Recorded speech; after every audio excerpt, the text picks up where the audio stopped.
안녕하세요, 여러분. 요즘처럼 날씨가 쌀쌀해지면 많은 분들이 따뜻한 생강차 한 잔을 찾으시는데요.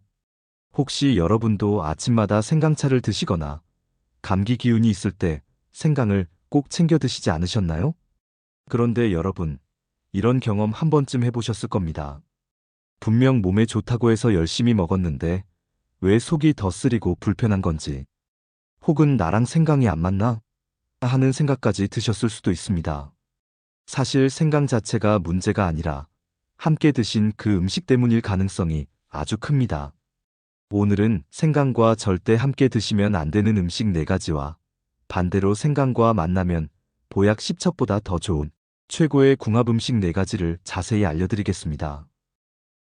특히 평소 생강을 자주 드시는 분, 위가 약하신 분, 혈압약을 드시는 분들이라면 오늘 내용 꼭 끝까지 들어주시기 바랍니다. 자, 본격적으로 들어가기 전에 먼저 생강이 우리 몸에 왜 좋은지부터 간단히 짚어보겠습니다. 생강은 예로부터 천연항생제라고 불릴 만큼 우리 몸을 따뜻하게 해주는 아주 훌륭한 식재료입니다. 옛날 공자도 식사 때마다 생강을 빠뜨리지 않고 먹었다는 기록이 있을 정도니까요. 생강 속에는 진저롤과 쇼가올이라는 특별한 성분이 들어있습니다. 이 성분들이 우리 몸속 세균을 잡아내고 염증을 가라앉히는 결정적인 역할을 합니다. 쉽게 말씀드리면 우리 몸속에 염증이라는 불이 났을 때 그 불을 시원하게 꺼주는 소화기 같은 역할을 한다고 보시면 됩니다. 하지만 여러분, 아무리 좋은 소화기도 제대로 사용법을 알고 써야 화재를 진압할 수 있듯이 생강도 마찬가지입니다. 잘못 사용하면 오히려 우리 몸에 탈이 날 수 있다는 점 꼭 기억해 주세요. 그럼 이제부터 생강과 함께 드시면 안 되는 음식들을 하나씩 자세히 알아보겠습니다. 첫 번째로 주의하셔야 할 것은 설탕이 듬뿍 들어간 생강청입니다. 아니, 내가 정성껏 담근 생강청이 안 좋다고 하시며 깜짝 놀라신 분들 많으실 텐데요. 가족 건강 챙기려고 설탕 넉넉히 넣어 직접 담그신 그 마음, 저도 너무나 잘 압니다. 그런데 여러분, 생강청 담글 때를 한번 떠올려 보세요. 보통 생강과 설탕을 1대1 비율로 넣으시죠?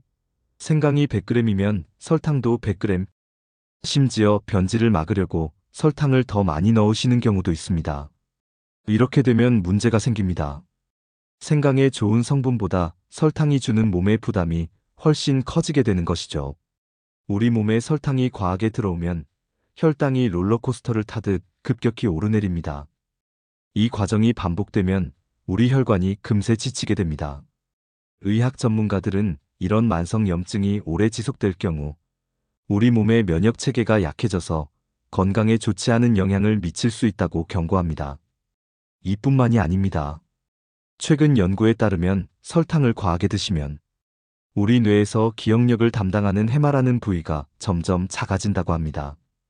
기억력이 예전 같지 않고 깜빡깜빡하신다면 혹시 너무 단 음식을 자주 드시진 않으셨는지 한번 돌아보시기 바랍니다.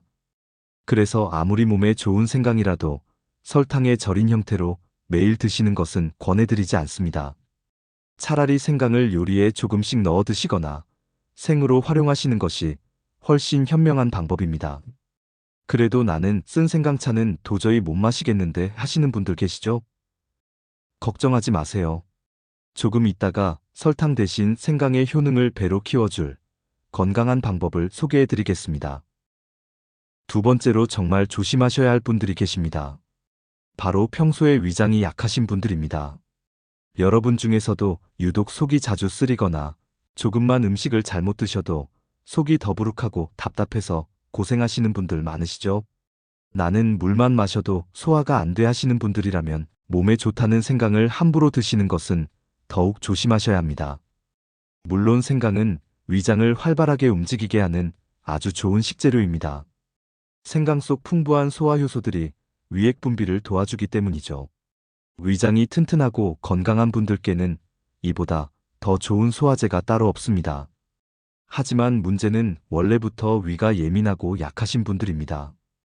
이미 위벽이 얇아져 있거나 위산 과다로 고생 중인데 여기에 생강의 매운 성분이 들어가면 어떻게 될까요? 안 그래도 많은 위산이 더 펄펄 끓어 넘치게 됩니다. 자극받은 위벽은 더 아프고 속쓰림은 더 심해지게 되죠. 심한 경우엔 위염이나 위궤양으로 악화될 위험도 있습니다. 비유하자면 이미 발갛게 상처가 난 피부 위에 뜨거운 물을 붓는 것과 같습니다. 생각만 해도 아찔하시죠? 특히 여러분, 아침 공복에 마시는 생강차는 정말 조심하셔야 합니다. 위가 텅 비어 있는 상태에서 생강의 강한 자극이 직접 위벽을 때리기 때문입니다. 보약인 줄 알고 마신 한 잔이 오히려 내 위장을 상하게 할 수도 있다는 사실 꼭 기억하세요. 그렇다고 해서 나는 위가 약하니까 평생 생강은 못 먹겠네 하고 실망하실 필요는 없습니다. 위가 약한 분들은 생강을 차로 진하게 마시는 것보다 음식의 양념으로 활용하시는 것이 가장 안전합니다.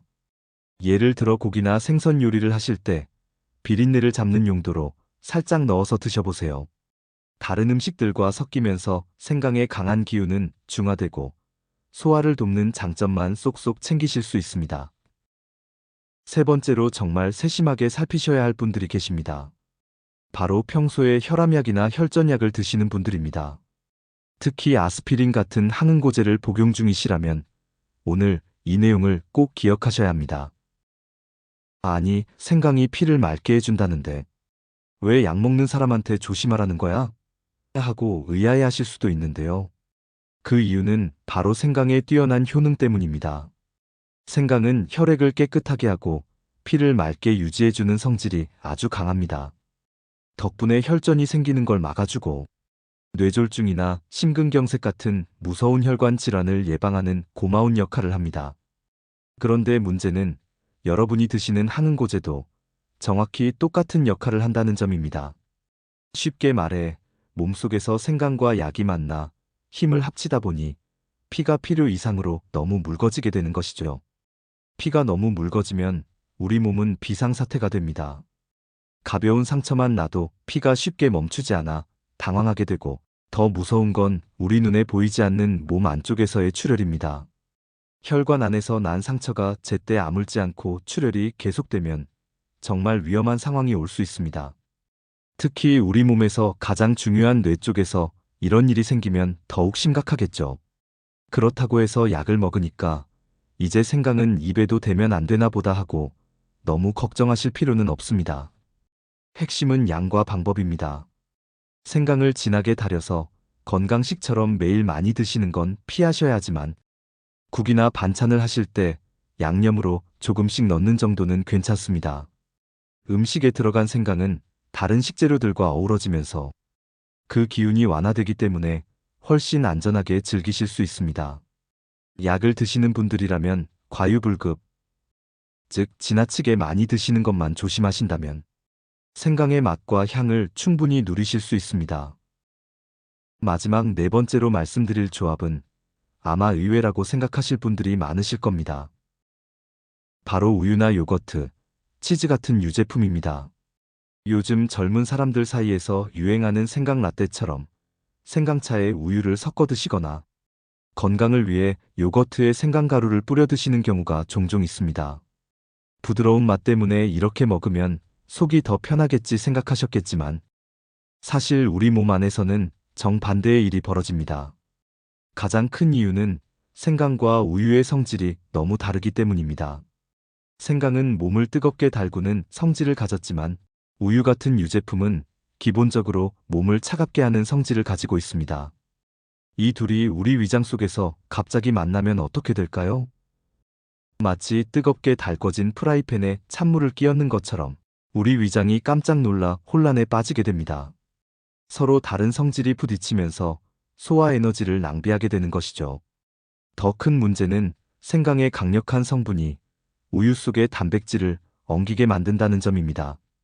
우유가 위산과 만나기도 전에 생강 때문에 딱딱하게 응고되어 버리면 소화시키는데 시간이 훨씬 오래 걸리고 속이 더부룩하고 답답해집니다. 평소 우유만 마시면 배가 부글거리는 유당불내증이 있는 분들에겐 설사나 복통을 일으키는 원인이 될 수도 있습니다. 그러니 앞으로 생강은 우유보다는 그냥 맑은 차로 드시거나 비타민이 풍부한 레몬 혹은 잠시 후 알려드릴 건강한 단맛과 함께 드시는 것이 훨씬 좋습니다. 자, 지금까지 조심해야 할 조합들을 알아봤습니다. 이제부터는 반대로 생강과 만났을 때 보양 열첩이 부럽지 않고 몸속 독소를 싹 씻어내주는 최고의 궁합들을 하나씩 소개해드리겠습니다. 생강과 함께 먹으면 보양 열첩 부럽지 않은 첫 번째 주인공은 바로 생선과 해산물입니다. 여러분, 횟집에서 싱싱한 생선회를 드시거나 기력 보충을 위해 장어구이를 드실 때 옆에 소복하게 담긴 생강채 보신 적 있죠? 이걸 왜 같이 줄까? 궁금하셨을 텐데 이게 단순히 맛 때문이 아니라 우리 조상님들의 엄청난 지혜가 담긴 조합입니다. 생강 속에 들어있는 진저롤과 쇼가올 성분은 정말 강력한 살균 능력을 가지고 있습니다. 특히 날 것으로 먹는 생선회나 민물고기 속에 혹시라도 숨어 있을지 모를 비브리오균이나 각종 기생충을 박멸하는 역할을 하죠. 혹시 고래회충이라고 들어보셨나요? 아니사키스라고도 불리는 이 기생충을 잘못 먹으면 정말 참을 수 없는 복통과 식중독으로 큰 고생을 하게 됩니다. 그런데 바로 이 생강이 그런 불상사를 막아주는 천연 파수꾼 역할을 톡톡히 해주는 겁니다. 이뿐만이 아닙니다. 생강은 생선 특유의 비릿한 냄새를 마법처럼 잡아주고 단백질을 분해해서 살을 부드럽게 만들어줍니다.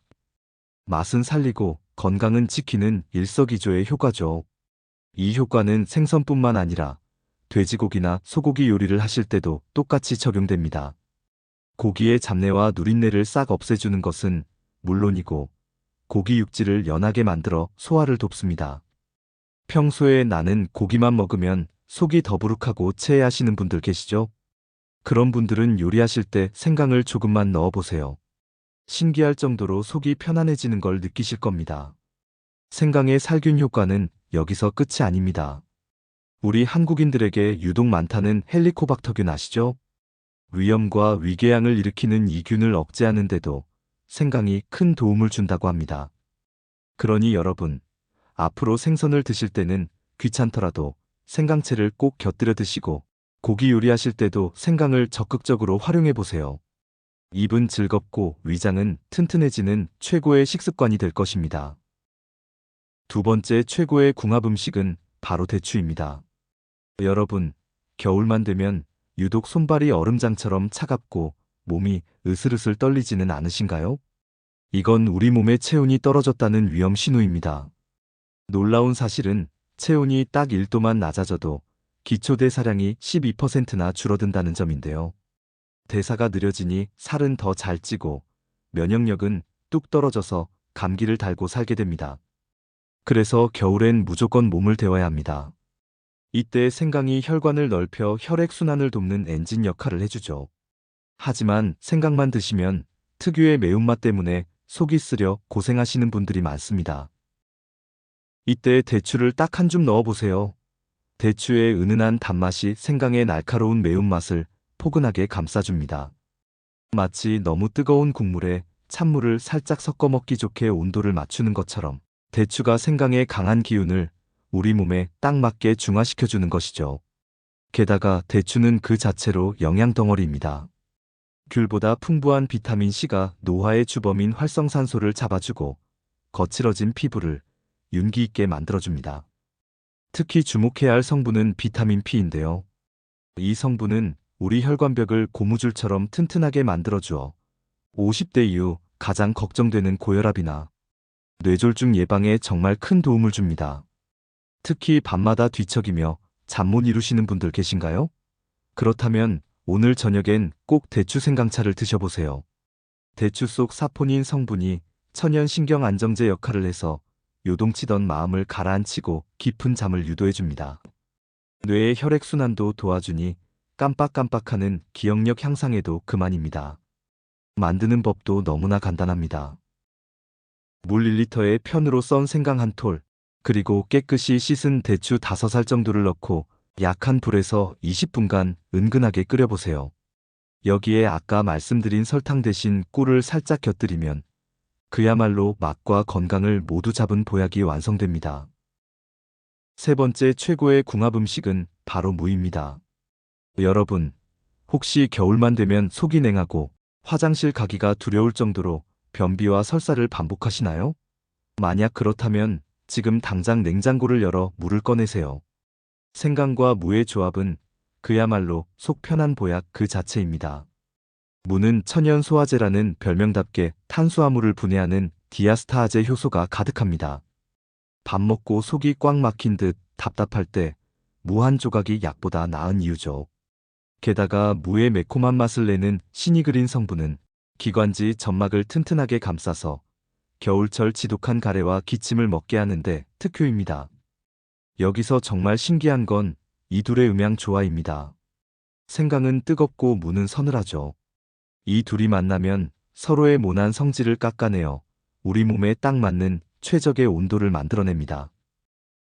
속이 냉해서 고생하시는 분들은 꼭 이렇게 해보세요. 무즙 반 컵에 생강즙 한 스푼. 매일 아침 딱 한 잔씩만 드시면 얼음장 같던 속이 따뜻해지면서 장 기능이 기적처럼 살아납니다. 감기 기운이 있을 땐 무생강국으로 끓여 드셔보세요. 열은 내리고 기침은 멈추는 천연 감기약이 될 것입니다. 마지막 네 번째, 생강과 함께 먹으면 보양 열첩 부럽지 않은 최고의 짝꿍은 바로 꿀과 레몬입니다. 이 조합은 그야말로 천연 면역력 폭탄이라고 불러도 손색이 없습니다. 먼저 레몬을 한번 볼까요? 레몬하면 떠오르는 상큼한 구연산과 비타민C는 감기 예방은 기본이고 우리 몸속 바이러스와 싸우는 면역세포를 아주 튼튼하게 해줍니다. 특히 여러분, 주목하셔야 할 게 있습니다. 레몬 껍질 쪽에 풍부한 폴리페놀이라는 성분인데요. 이게 혈관 속 기름때를 깨끗하게 청소해줍니다. 덕분에 나이가 들면서 좀처럼 빠지지 않던 고민거리, 뱃살이나 나이살을 정리하는 데도 큰 도움이 됩니다. 여기에 생강의 강력한 항염 효과가 더해지면 어떻게 될까요? 몸속 구석구석 숨은 염증을 싹 가라앉히는 엄청난 건강 시너지가 일어납니다. 하지만 생강과 레몬만 넣으면 너무 맵고 시어서 이게 약인가 싶으실 텐데요. 이때 꿀 한 스푼이 신의 한 수가 됩니다. 꿀은 생강과 레몬의 강한 자극을 부드럽게 감싸줄 뿐만 아니라 그 속에 든 프로폴리스 성분이 우리 몸의 항균 작용을 돕습니다. 무엇보다 꿀은 우리 몸에 흡수되는 속도가 아주 빠릅니다. 피로를 순식간에 날려버리는 것은 물론 생강과 레몬의 좋은 성분들을 우리 몸 구석구석으로 빠르게 배달해주는 역할까지 수행하죠. 만드는 법 정말 간단하니 꼭 기억해 두세요. 따뜻한 물 한 컵에 편으로 썬 생강 두세 조각, 레몬 반 개의 즙을 꼭 짜서 넣으시고 마지막으로 꿀 한 스푼을 정성껏 저어주시면 됩니다. 아침에 일어나서 한 잔, 그리고 잠들기 전 한 잔씩 드셔보세요. 며칠만 지나도 목이 칼칼하던 증상이 사라지고 몸이 한결 가벼워지는 걸 느끼실 겁니다. 소화와 변비는 물론 피부까지 맑아지는 일석사조의 기적. 오늘부터 꼭 경험해 보시기 바랍니다. 자, 지금까지 생강과 함께하면 최악의 조합 4가지, 그리고 보양 열첩 부럽지 않은 최고의 조합 4가지를 모두 알아보았습니다. 내용이 많아 헷갈리실 수도 있으니 마지막으로 딱 한 번만 더 핵심을 짚어 정리해 드리겠습니다. 먼저 생강 드실 때 절대 피해야 할 것들입니다. 첫째, 설탕이 너무 많이 들어간 생강청은 피하세요. 둘째, 위가 약하다면 공복에 생강만 단독으로 드시지 마세요. 셋째, 항응고제를 복용 중이라면 생강 섭취량에 주의하셔야 합니다. 마지막 넷째, 우유나 요거트 같은 유제품과는 거리를 두시는 게 좋습니다. 반대로 생강과 만나 환상의 보약이 되는 것들입니다. 첫째, 식중독을 막고 소화를 돕는 생선과 고기입니다. 둘째, 마음을 편안하게 하고 혈관을 지키는 대추입니다. 셋째, 천연 소화제이자 기관지 파수꾼인 무입니다. 넷째, 면역력을 높이고 피로를 씻어주는 꿀과 레몬입니다. 특히 요즘처럼 추운 겨울철에는 대추 생강차, 무 생강국, 그리고 레몬 생강꿀차를 기분에 따라 번갈아가며 드셔보세요. 면역력과 체온은 올라가고 소화와 피부까지 좋아지니 그야말로 일석사조의 기적을 경험하시게 될 겁니다. 예로부터 한의학에서는 음식도 곧 약이라고 했습니다. 제대로 알고 먹으면 내 몸을 살리는 보약이 되지만 잘못 먹으면 오히려 우리 몸에 부담이 될 수 있다는 뜻이죠. 오늘 제가 전해드린 내용들 꼭 기억하셔서 자연이 준 선물인 생강을 가장 지혜롭게 활용하시길 바랍니다. 마지막으로 한 가지 더 당부드리고 싶은 말씀이 있습니다. 아무리 좋은 음식도 내 체질과 몸 상태에 맞지 않으면 소용이 없습니다. 현재 특정 질환으로 약을 복용 중이거나 컨디션이 좋지 않으신 분들은 반드시 전문의나 한의사와 상담 후에 드시길 권해드립니다. 오늘 영상이 여러분의 건강한 겨울나기에 작은 등불이 되기를 진심으로 바랍니다. 오늘 준비한 내용은 여기까지입니다. 끝까지 시청해주셔서 감사합니다. 이번 영상이 도움이 되셨다면 구독과 좋아요, 알림 설정 꼭 부탁드립니다. 소중한 지인분들께도 이 영상을 공유해주시면 감사하겠습니다. 다음 영상에서 더 유익한 정보로 인사드리겠습니다. 행복하고 건강한 하루 되시기 바랍니다. 지금까지 50대 채널이었습니다.